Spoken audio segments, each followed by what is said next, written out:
Action. Hi guys, welcome back to the Frida Sisters. So today we're doing the rain challenge.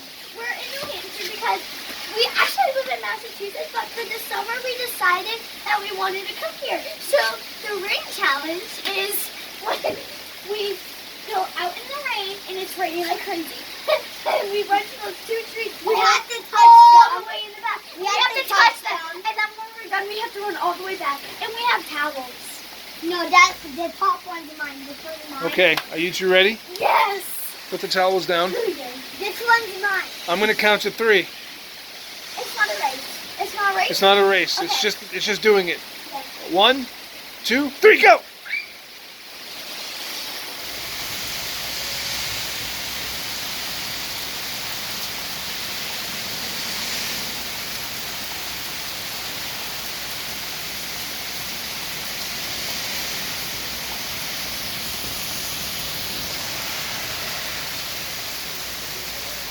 I did it!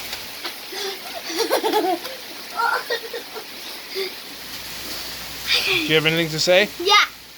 What? So, New Hampshire is a lot of fun, but if you came here in the summer, I would be careful because we got these bites on our neck, and they're from black flies, and they start to get really itchy and painful. Amelia, do you And have... wait, I have one more thing. And just remember to give us a like, subscribe, and hit that post notification bell. And What? wait, I have to whisper something to you, Daddy.